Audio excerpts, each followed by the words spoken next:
ఉత్తరాంధ్ర పుణ్యక్షేత్రం సింహాచలం ఈవో పోస్టుకి మరోసారి గండం ఎదురైంది. ఇక్కడ ఎవరు పట్టుమని 2 ఏళ్లు పనిచేయని పరిస్థితి నెలకొంది. పాలకవర్గం ప్రమాణ స్వీకారం చేసిన కొన్నాళ్లకే ఈవో వెంకట్రావును ఏసీబీ కేసు నిమిత్తం వివరణ కోరడం హాట్ టాపిక్ గా మారింది. శ్రీకాకుళం జిల్లా సీతంపేట ఐటీడీఏ ప్రాజెక్టు ఆఫీసర్గా పనిచేసిన సమయంలో ఆదాయానికి మించిన ఆస్తులు కూడబెట్టారనే ఆరోపణలు ఎదుర్కొంటున్న సింహాచలం దేవస్థానం ఈవో వెంకట్రావుపై కీలక అభియోగం చోటు చేసుకుంది.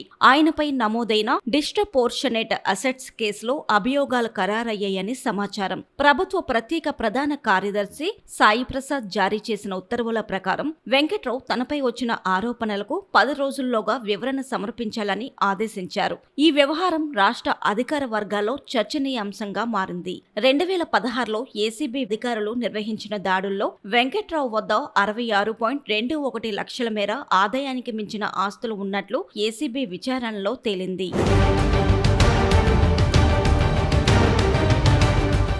అలాగే ప్రభుత్వ అనుమతులు లేకుండానే స్థలాలు కొనుగోలు చేయడం, విదేశీ కరెన్సీ జమల వివరాలను అధికారులకు తెలియజేయకపోవడం వంటి ఆరోపణలు కూడా నమోదయ్యాయి. విచారణలో సేకరించిన ఆధారాల మేరకు అభియోగాలు ఖరారు చేయడంతో ఇప్పుడు వెంకట్రావు ఇచ్చే వివరణపై తదుపరి చర్యలు ఉంటాయని భావిస్తున్నారు. దేవాదాయ శాఖలో కీలక పదవిలో ఉన్న అధికారి మీద ఈ తరహా ఆరోపణలు వెలుగులోకి రావడం కలకలం రేపుతుంది. కాగా ఆదాయానికి మించిన 66.21 లక్షల ఆస్తులు, అనుమతి లేకుండా స్థలాల కొనుగోలు, విదేశీ నగదు జమల వివరాలు వెల్లడించకపోవడం తీవ్ర దుమారం రేపుతుంది.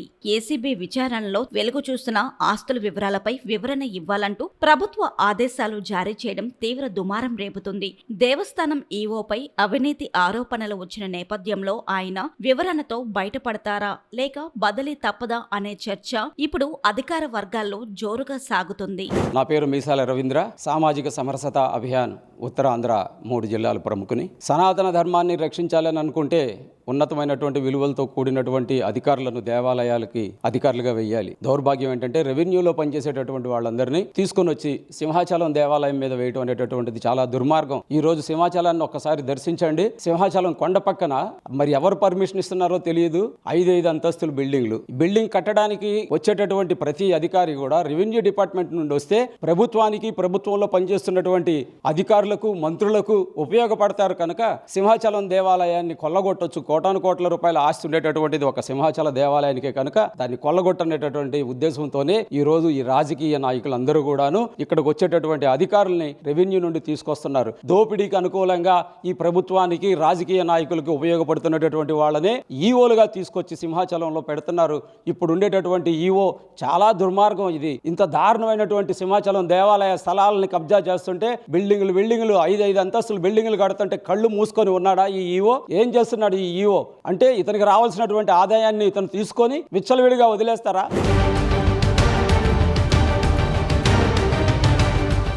సింహాచలం రోడ్డు విస్తరణలో కోల్పోయిన ఇళ్లకు, నిర్మాణంలో ఉన్న ఇళ్ల సంఖ్యకు పొంతన లేదంటే అధికారుల అవినీతి ఏ స్థాయిలో ఉందో ఇట్టే అర్థం చేసుకోవచ్చు. దేవాదాయ శాఖకు చెందిన దేవస్థానాలలో రెవెన్యూ శాఖ అధికారులు ఈవోలుగా డెప్యుటేషన్ మీద రావడం, అవినీతి ఆరోపణలు రావడం సర్వసాధారణంగా మారిపోవడం భక్తుల పాలిట శాపంగా మారిందనే చెప్పాలి. ఇక్కడ గతంలో ఈవోగా త్రినాథరావు పనిచేశారు. అలాగే వైసీపీ సర్కార్ హయాంలో ఆర్డీఓ సూర్యకళ ఈవోగా పనిచేశారు. ఇక్కడ ఎప్పుడు ఈవో పోస్టు ఖాళీ అయినా దేవాదాయ శాఖ డీసీ సుజాత ఇన్ఛార్జిగా పనిచేశారు.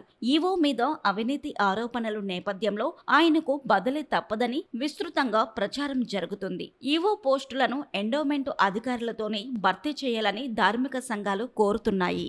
నా పేరు పూడిపెద్ది శర్మ, విశ్వ హిందూ పరిషత్ ప్రాంత మందిర అర్చక పురోహిత సురక్షా ప్రముఖ. ఇప్పుడు ఎవరైతే సింహాచల దేవస్థానం ఎగ్జిక్యూటివ్ ఆఫీసర్గా పనిచేస్తున్నారో ఆయన మీద కూడా అవినీతి ఆరోపణలు ఉన్నాయి. మరి ఇలాంటి అవినీతి ఆరోపణలు ఉన్నటువంటి వాళ్ళని దేవాలయాలకి ఏ రకంగా కార్యనిర్వహణాధికారులుగా వేస్తారు? అసలు గవర్నమెంట్ ఏమనుకుంటోంది? దేవాలయాలని నిష్పక్షపాతంగా నేర ఆరోపణ లేనటువంటి కార్యనిర్వహణ అధికారులు ఉండవలసినటువంటి చోట్లోని అసలు ఏ రకమైనటువంటి ట్రస్ట్ బోర్డు మెంబర్లు వేయాలన్నా నేరారోపణలు ఏవి ఉండకూడదు అని ఆలోచించేటువంటి పద్ధతిలో ఉన్నప్పుడు ఇటువంటి నేరారోపణలు ఉన్నటువంటి వ్యక్తి ఎగ్జిక్యూటివ్ ఆఫీసర్గా ఎలాగ పనికొస్తారు? వస్తారు, ఎలాగ వేశారు. ఇక్కడ ఎగ్జిక్యూటివ్ ఆఫీసర్గా వచ్చి 5-6 నెలల్లోనే ఆయన మీద నేరారోపణ ఉన్నది, దానికి వివరణ కోరుతున్నాము అని చెప్పి పత్రికల్లో వస్తోంది అని అంటే భక్తులు ఏమనుకుంటారు? అసలు దేవాలయాలను వీళ్ళు సక్రమంగా నడిపిస్తారు అనేటువంటి భావన భక్తుల్లో కలుగుతుందా? ఇది కలగాలి అని అంటే ఎటువంటి నేరారోపణ లేనటువంటి వాళ్ళని, ఆలయాల పర్యవేక్షణ కరెక్ట్గా ఉంది తెలిసి ఉన్నటువంటి వాళ్ళని ఎగ్జిక్యూటివ్ ఆఫీసర్లుగా వెయ్యాలి తప్ప ఎక్కడో రెవెన్యూలోని పనిచేస్తున్నటువంటి వాళ్ళని డెప్యుటేషన్ మీద తీసుకొని ఇక్కడ ఎగ్జిక్యూటివ్ ఆఫీసర్లుగా వేయడం ఇది అన్యాయం. 2, వాళ్ళ మీద నేరారోపణలు ఉన్నప్పుడు వెంటనే రిలీవ్ చేసి పంపించి మంచి ఆఫీసర్ని, నేరారోపణలు లేనటువంటి వాళ్ళని వెయ్యాలి అని విశ్వ హిందూ పరిషత్ చెప్తోంది. ఇలాగ గనక జరగకపోతే విశ్వ హిందూ పరిషత్ ఉద్యమిస్తుందని మీ ముఖంగా తెలియజేసుకుంటున్నాను.